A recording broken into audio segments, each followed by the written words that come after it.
I think you're right in your assessment there from the 14th over.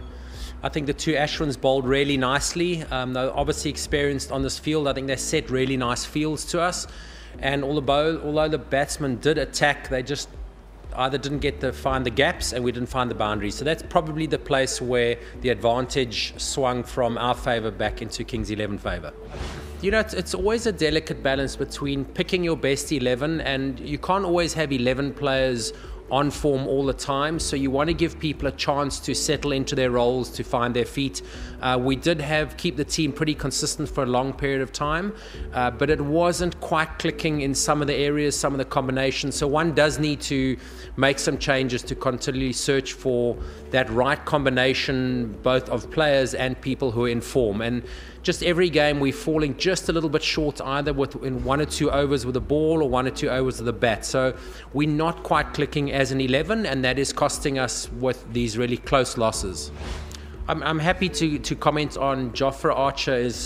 He has been amazing. If we just look at his performances, if you look at the results, he's obviously a highly skilled bowler, and he's amazing the way he's able to structure his 6 balls. He just seems to know what balls to bowl at what time, and his execution is awesome. So he really is one player in our team who has delivered game in and game out. He's been exceptional, and it's just a pity we aren't rallying around and all adding performances to support him and hold the opposition to 10-15 less than par, which is ideal, what you want from a bowling unit.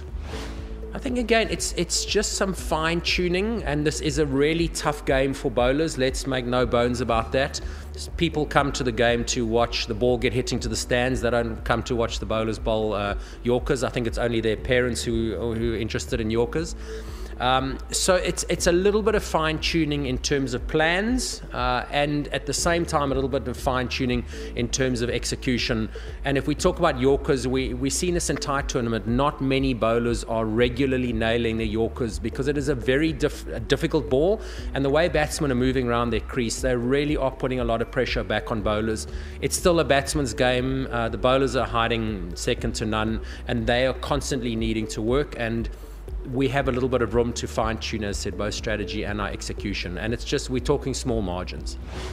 I think the bowling again, by and large, I'm comfortable with a lot of the plans, with a lot of the executions for the bowlers, but there were a few executions where we just got it wrong. We got into the wrong areas, and I'm not sure, I haven't spoken to the bowlers if it was a strategy thing or an execution thing, but probably we gave away 5 boundaries more than what we should have. They were a little bit freebies rather than actually making the batsman really work for them. So I think we bowled really well, and on that wicket it was probably, I'd say, a 170 par wicket, and maybe we gave 2-3 boundaries too many.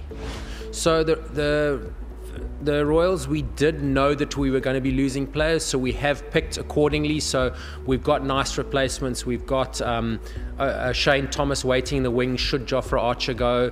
When Butler goes, we've got Liam Livingston. If Smith were to go, and Ben Stokes, we've got Ashton Turner. So we've actually got really nice cover should those people go. So we're quite comfortable that we're not going to be left with big gaping holes, certainly with the foreign internationals.